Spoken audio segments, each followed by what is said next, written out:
Mettons un centre intérieur aux ténèbres extérieures.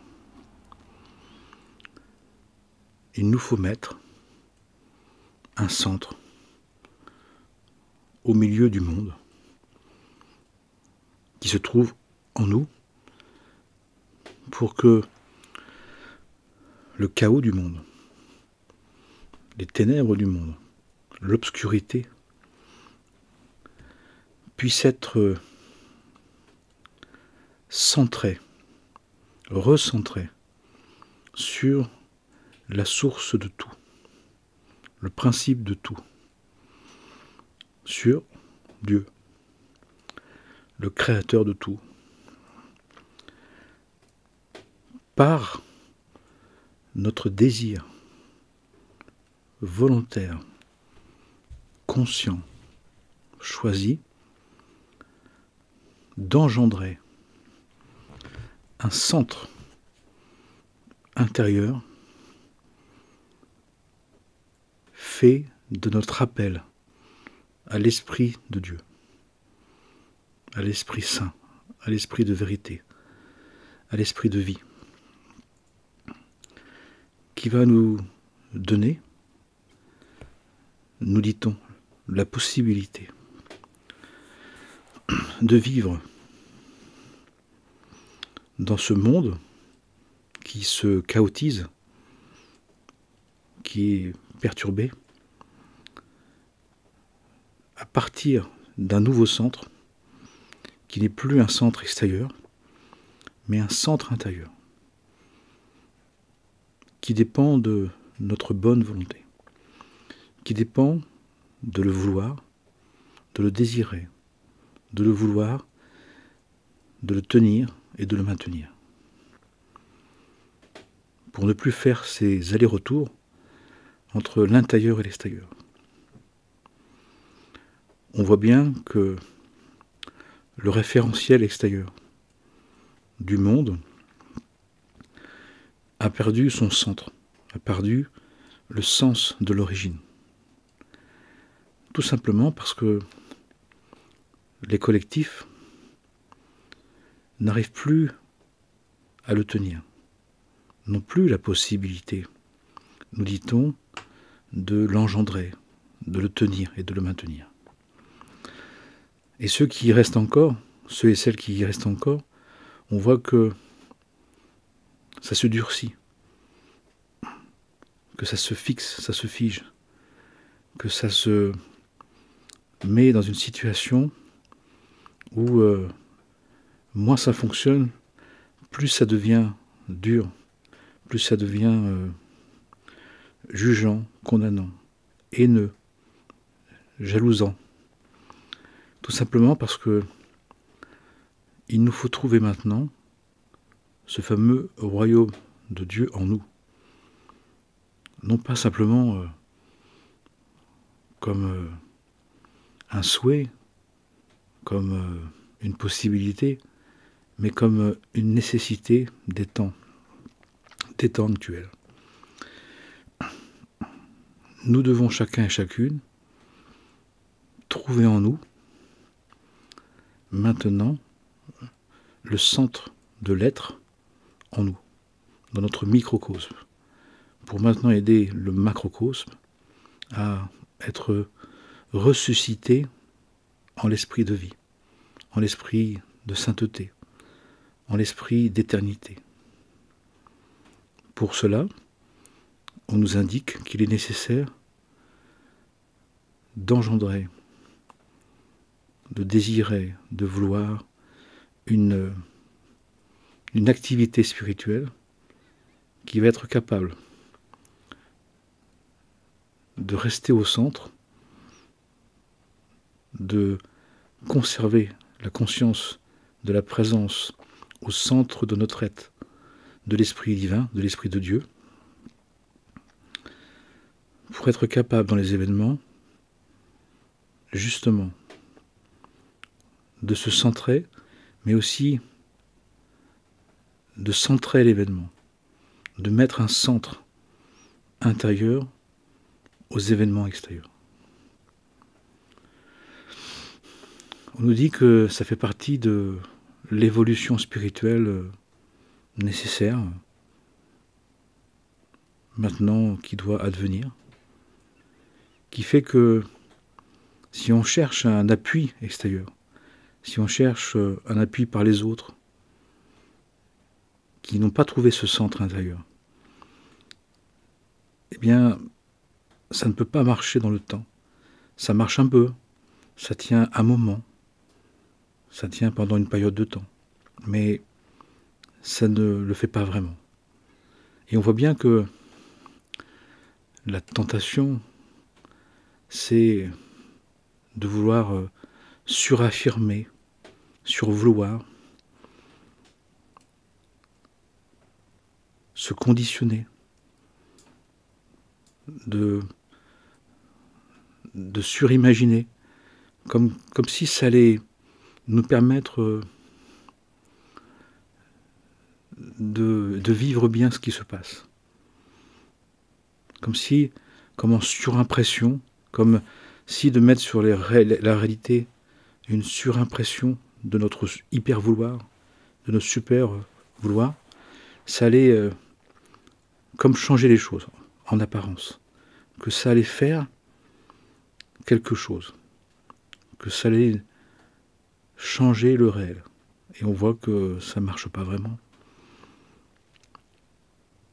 Alors que finalement, on nous dit que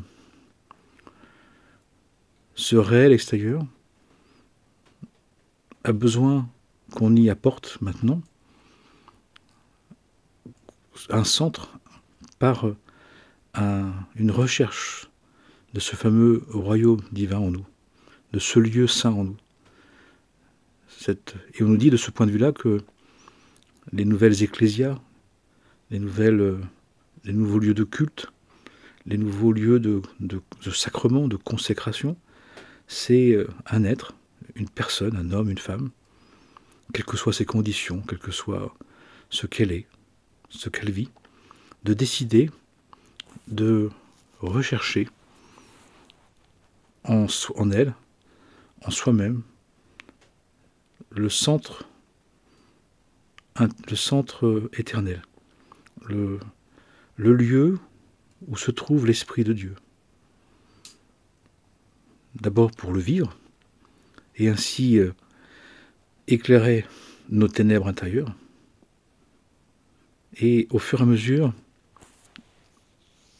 d'influencer l'extérieur, d'animer l'extérieur, de proposer autour de nous une centration sur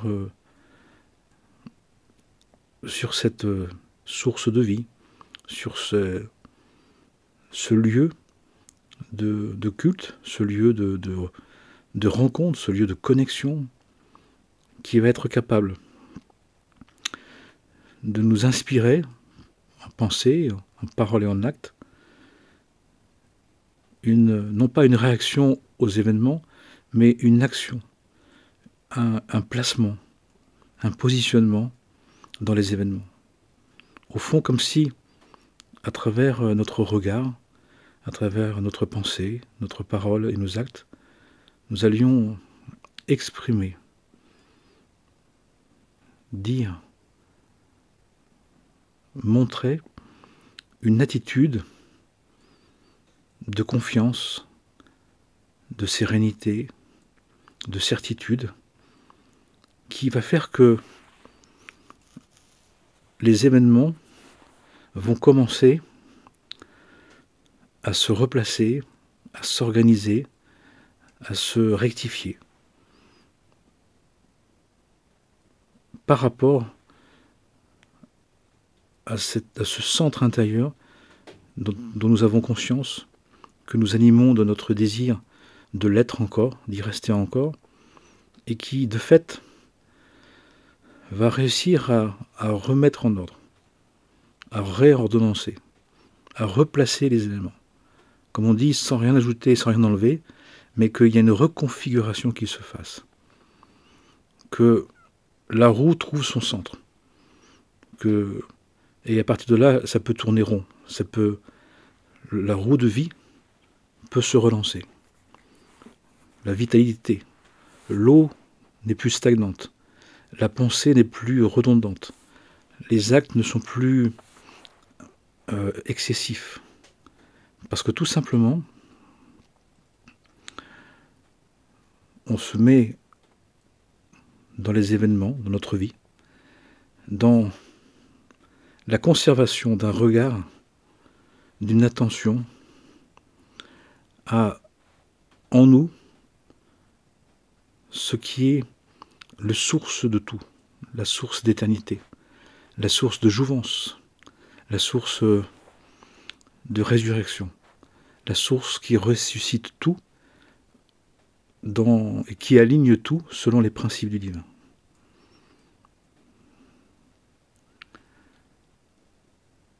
Ce qui fait que celui et celle qui se met dans cette dynamique, dans cette conscience, dans cette volonté de désirer le divin, de désirer vivre à partir de ce centre spirituel qui se trouve en nous, qui est déjà en nous.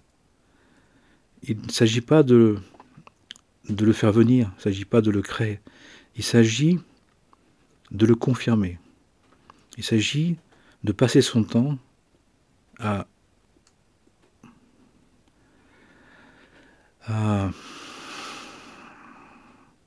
affirmer la présence de cette source divine, de ce centre spirituel, qui est déjà là, qui est en attente, qui est prêt. Mais pour l'activer, il nous demande, pour l'activer et pour donc y participer, il nous demande un acte libre, un acte volontaire, un acte choisi de le reconnaître en nous comme le lieu de vie, l'espace du sacré, le Saint-Temple, qui fait que on ne va plus dépendre des événements, mais on va apporter dans les relations, dans les événements, dans les circonstances, quelque chose de l'origine, quelque chose d'avant la chute, d'avant l'exil, d'avant la faute, qui permet que ce qui est, comme cela est, sans rien y ajouter, sans rien y en enlever, va se replacer dans l'ordre divin, dans la juste mesure des principes et des lois divines. C'est une action volontaire de se concentrer sur le lieu intérieur qui est l'éternité en nous, qui est le lieu qui se consacre au mouvement de résurrection, au mouvement de métamorphose, au mouvement de recentration, d'un réalignement sur la source divine, sur les principes du divin.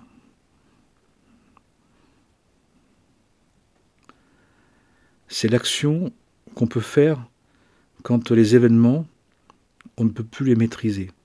Quand les événements sont tellement chaotiques, tellement désordonnés, tellement en vrac, qu'il nous reste un joker.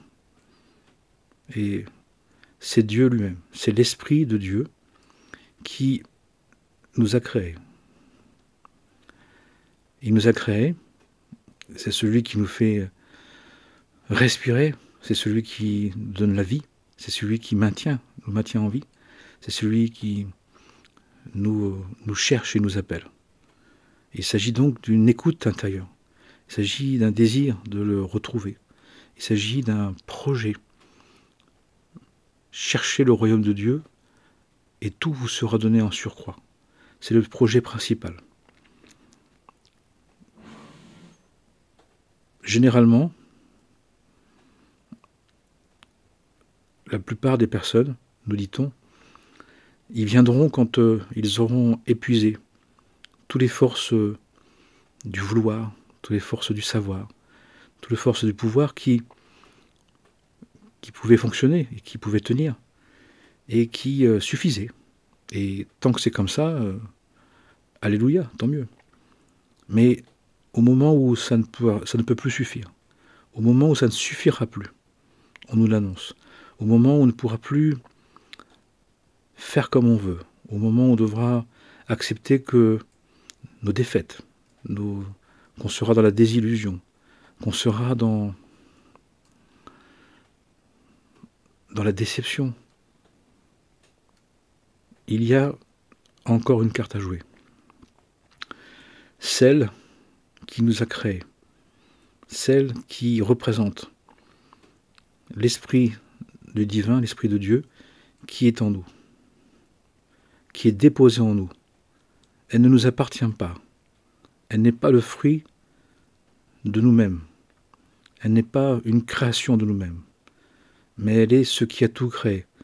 Ce qui a tout créé, ce qui créera tout et qui continuera à tout créer. C'est l'esprit divin qui nous anime. Celui qui nous a créés, celui qui nous soutient, celui qui nous accueille, celui qui nous a proposé de faire ce parcours, cette odyssée, ce cheminement, cette épopée spirituelle pour justement devenir dans le temps un co-créateur, un influenceur spirituel, par le fait de garder le regard, la conscience, la volonté, le désir vers cet esprit divin qui est au centre de notre être. Il fut fort longtemps, des êtres étaient choisis, sélectionnés pour être ce centre spirituel pour leur nation. Les écoles des mystères, les écoles initiatiques, les écoles mystériques, les écoles religieuses, les écoles monastiques. Maintenant, le temps est venu où chacun et chacune a la possibilité de devenir un lieu de culte, un lieu de sacrement, un lieu du sacré, en désirant accueillir, vivre, reconnaître cette présence divine qui anime toute chose. De commencer à nous réanimer de la présence de Dieu dans notre cœur, dans le cœur du cœur, dans le sein des saints, qui est en nous. Pour là où nous sommes, tels que nous sommes, rayonner, illuminer, influencer dans notre périmètre, dans notre vie, notre environnement, nos relations, notre entourage. Et chacun et chacune a le rôle de le faire. La limite, c'est notre investissement. La limite, c'est notre désir de vivre, non pas moi, mais l'Esprit de Dieu en moi. Non pas moi, mais le Christ en moi. Comme on dit chez les chrétiens. Mais non pas moi, mais l'Esprit de Dieu en moi. Non pas moi. Ce n'est pas ma qualité spirituelle à moi. Ce n'est pas ce que je suis, mais c'est le je suis qui est en moi. Le je suis que je suis. Le je suis que je serai, que je deviendrai, si j'accepte de l'accueillir, c'est-à-dire de le reconnaître comme étant le centre de mon être, le fondement de mon être, l'origine de mon être, et de lui demander inlassablement, quotidiennement, 6 jours sur 7, de l'appeler, de lui parler, de l'étudier, de le bénir, de le prier, de faire en sorte que on recherche en nous la source de tout, de toute vie, de toute joie, de tout accomplissement, de toute bénédiction. On nous dit que dans les temps actuels, la plupart des êtres y viendront par hasard, par peur, parce que très mal, parce que ayant tout perdu, parce que n'en pouvant plus, par un appel du cœur, par un cri du cœur. Et quelques personnes, peu, y viendront par un effort volontaire, par un choix volontaire, par un désir volontaire de s'y consacrer, en s'y consacrant. Et on nous dit, soit que tu y viens, soit que Dieu t'y amènera. Mais l'idée, c'est de le savoir pour ne pas attendre, le savoir pour ne pas attendre d'être dans un état trop pitoyable, trop douloureux, trop souffrant, trop terrifié malheureusement. Il y en a tellement. Et qui fait que on peut très bien le rencontrer à cet endroit-là, de cette manière-là. Mais dans quel état? Dans quel état de conflit? Dans quel état d'abattement? Il n'est pas nécessaire de ça. Il n'est pas nécessaire de ça. On peut choisir de s'y mettre, de le désirer, de le vouloir. En reconnaissant que nous sommes dépositaires d'un souffle divin, de l'esprit divin qui nous anime. Et que c'est celui-là qui est à l'origine d'avant tout et l'origine de tout, qui peut nous sauver, qui peut nous donner de cohérer ce chaos actuel, intérieur et extérieur. On voit bien que les forces du moi, les forces du moi-nous, ou du nous-moi, des forces du moi égaux, individuel et collectif, ne peuvent plus gérer cet état de dualité, cet état de chaos, de conflit. Et on nous dit que c'est normal, que c'est une étape pour justement trouver un autre moyen, un autre liant, une autre force qui n'est pas de ce monde, un autre état d'esprit qui nous permet justement de réunir les contraires, d'associer les dualités, de vivre les paradoxes, de gérer le chaos, d'organiser de manière plus claire, d'une autre manière, les désordres, pour éviter les désastres. Et à vrai dire, chacun et chacune a en elle, a en lui, cet esprit divin qui sommeille, qui attend, et qui attend qu'on l'invite, qu'on l'appelle, qu'on lui propose, qu'on le désire, qu'on le choisisse, qu'on lui demande d'être notre phare, d'être notre source, d'être notre fondement, d'être le maître intérieur. Mais si c'est le maître intérieur, c'est d'accepter aussi que ce maître intérieur, ce n'est pas nous, c'est le maître divin en nous, à qui on demande de nous conduire, à qui on demande de nous inspirer des paroles, des gestes, des attitudes, des qualités, des vertus, qui sont liées à notre histoire, qui sont liées à notre état d'âme, qui sont liées à ce que nous sommes. Chaque être est un être particulier, qui a certaines qualités et certains défauts, certaines possibilités, certaines limitations. Et il s'agit de demander. En quelque sorte, d'appeler Dieu, de demander à Dieu. Mais pas pour ce que l'on veut, pas pour lui donner des conseils, pas pour lui expliquer ce qu'il doit faire, pas pour vouloir comme on veut, mais de lui dire, Seigneur, je remets ma vie entre tes mains. Seigneur, je remets ma vie entre tes mains. Seigneur, je te demande de me guider. je te demande de me montrer ta présence, de m'inspirer ce que je dois penser, ce que je dois dire, ce que je dois faire. Je souhaite être adoubé par ton esprit.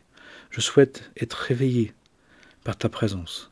Je souhaite que cette source de vie, cet esprit divin que tu as déposé en moi, m'anime et transparaît, passe par ma pensée, par les trois expressions de l'âme, la pensée, la parole et les actes, dans mes 10 forces de l'âme, pour que je puisse justement voir ton œuvre dans les événements, voir comment toi, tu arrives à cohérer des dimensions de tension, des dimensions des aspects chaotiques, des situations tellement lourdes, tellement graves, tellement mauvaises, tellement laides, que seul ce degré spirituel, seul l'esprit divin, ton esprit divin peut faire quelque chose, peut intervenir. Souvent, on lui demande, quand on n'en peut plus, quand on a tout essayé par nous-mêmes, mais à un moment donné, il s'agit de dire, maintenant, j'ai compris que par moi-même, je ne peux plus. Par le monde, je ne peux plus. Et que maintenant, je vais lui demander. Et encore une fois, il s'agit de lui demander dans une intensité quotidienne, régulière, qui fait que nous allons conserver le lien. Nous allons garder la connexion. Puisque le divin, en quelque sorte, nous a mis de ce monde, puisque on a douté de lui, qu'on a eu peur de lui, qu'on s'est éloigné. Et on nous dit que d'un certain point de vue, nous sommes de ce monde pour maintenant nous rapprocher du divin. La notion du repentir, du retour, de la métanoïa. Nous sommes là pour dire à Dieu que maintenant, nous voulons vivre de son principe, de sa présence, de sa grâce, de sa vérité. Mais pas qu'un peu, mais complètement. Non pas moi, mais l'Esprit de Dieu en moi. En tout et pour tout. Bien évidemment, encore une fois, les enseignements nous disent que la plupart des êtres y viendront quand ils n'en pourront plus, quand ils auront tout essayé par eux-mêmes. Et c'est légitime. Mais attention de ne pas trop insister, attention de ne pas... Quand on commence à se durcir, quand on commence à désespérer, quand on commence à penser qu'il n'y a plus aucune solution que celle qu'on avait voulu envisager, promue, c'est que on est prêt à demander au divin. Et si on ne le demande pas, qu'est-ce que ça produit ça? Des fermetures, de la haine gratuite, de la jalousie, de la dépression, des grands malaises, des grands malheurs, des grandes difficultés à supporter le réel. Et c'est là où on peut, et on doit, si on veut, c'est un choix, de dire Seigneur, je reconnais que j'y arrive plus. Seigneur, j'ai fait par moi-même, et je vois que maintenant je n'y arrive plus. J'ai besoin de toi. J'ai de nouveau besoin. Je pensais que je pouvais m'en passer. J'ai essayé. Ça fait partie de l'expérience d'incarnation. D'abord de faire par soi-même. Mais à un moment donné, il est légitime, il est juste, il est droit, il est bon, il est noble de dire je n'y arrive plus. Je ne peux plus par moi-même. Je n'en peux plus, c'est-à-dire je n'en peux plus par moi-même, mais je peux par toi. Si tu veux, comme tu veux, accompagne-moi, guide-moi, dirige-moi, parle à travers moi, regarde à travers moi, pense à travers moi, inspire-moi à travers moi. Je souhaite être disponible, disposé, transparent à ce que maintenant, cet esprit divin qui est en germe, qui est en attente, qui est en potentiel, maintenant s'active. Et l'activation, c'est de lui demander, de se tourner vers lui et de lui demander. La dynamique, plus que l'activation, une fois c'est activé, c'est l'intensité dépend de la continuité de notre demande. La continuité quotidienne de nous tourner à l'intérieur, au-dedans, vers cet esprit divin, pour lui demander à chaque fois pour tout, le plus banal, le plus simple, le plus quelconque, d'être présent, de venir. Et au fur et à mesure, il y a une alchimie, il y a une alliance, il y a une intériorité, pas une intimité, une intériorité qui maintenant est vivante, est habitée de la présence divine. Elle a toujours été présente, mais elle était en attente, elle était en pause, elle était en sommeil. Et là, en la cherchant, en l'appelant, en la désirant, elle se découvre, elle s'annonce, elle se montre. La limite, c'est notre investissement, c'est notre intensité d'appel, de rappel. Et on peut y aller à volonté, 6 jours sur 7. Le 7e jour, le repos en Dieu, le repos, la cessation, le repos, le retrait, il n'y a pas besoin. On y est déjà. On a déjà un jour sur 7 où il y est déjà. Les 6 autres jours, nous avons à y être, nous avons à le désirer, à vouloir y être encore et à y rester. Et ça nous demande au quotidien de le faire, au quotidien de ne plus être complètement vers l'extérieur, complètement qu'avec soi-même, complètement dans les forces du moi, mais de renoncer à soi-même, volontairement, parce que tout simplement on n'en peut plus, ça marche plus, ça nous intéresse plus. Et là on a envie que ce soit le divin qui nous anime, le divin qui nous guide, le divin qui nous coach, le divin qui nous conseille, le divin qui nous anime. Encore une fois, c'est le maître divin intérieur. C'est pas nous à un autre degré, c'est pas nous-mêmes avec nous-mêmes. Pourquoi je dis ça? Parce que le maître divin intérieur, il va nous guider, il va nous conseiller, non pas à partir des projets personnels que nous avions, mais par rapport au projet divin que nous portons.